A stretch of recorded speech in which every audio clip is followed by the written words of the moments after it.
Slow. What happens when the world's most powerful country acts alone? It doesn't end with one nation. It triggers a global reaction. China noticed. Russia reacted. And the rest of the world chose sides. In our last video, we explained why the United States targeted Venezuela. Oil, minerals, power. But this wasn't just about Venezuela. It was about who controls the future. And the world was watching closely. China was the first major power to respond.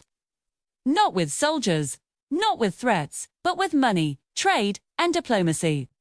China already had billions invested in Venezuela's oil, infrastructure, and mining.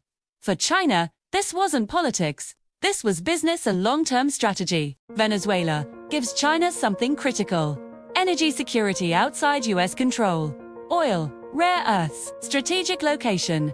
If Venezuela falls under US influence, China loses leverage in the Western Hemisphere. So China pushed back, quietly, but firmly. Russia's reaction was very different. Russia didn't talk about trade. Russia talked about sovereignty, military pressure, and precedent. Because Russia has seen this story before. And it never ends well. For Russia, Venezuela isn't just a country. It's a line in the sand. If the US can remove governments it dislikes, who's next? Russia sees Venezuela as a test case for how far American power can go. Russia didn't send troops to Venezuela. Instead, it sent a message: military exercises, diplomatic warnings, strategic alliances. Not war, but a warning shot. Latin American countries were deeply divided. Some quietly supported the US, others feared the return of foreign interference. Many asked one question: if it's Venezuela today, who will it be tomorrow? Europe was caught in the middle, publicly calling for peace, privately worried about energy prices. Europe needs stability. But stability is expensive when superpowers clash. Africa, Asia, the Middle East. Many countries saw this conflict differently, not as democracy versus dictatorship, but as power versus independence. For them, Venezuela looked uncomfortably familiar. The real fear wasn't war. The fear was normalization. If powerful countries act without consequences, international law becomes optional. And weaker nations pay the price. Oil prices reacted immediately. Shipping routes tightened. Insurance costs rose. Conflicts don't stay local anymore. They hit fuel prices, food prices, and everyday life everywhere.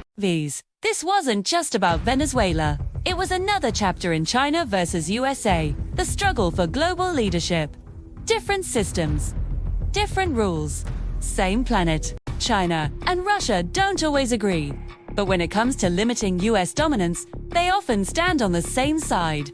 Not as allies of ideology, but as partners of necessity. The world learned one thing very clearly: global power is shifting, rules are being tested, and no country acts in isolation anymore. Will this lead to open confrontation? Or silent economic warfare? Will diplomacy win, or will power decide? The answer won't come overnight. Venezuela was not the end of the story. It was a signal. To China, to Russia, to the world. The age of uncontested power is fading. What do you think? Is the world becoming more balanced or more dangerous? Comment below and subscribe for the next episode.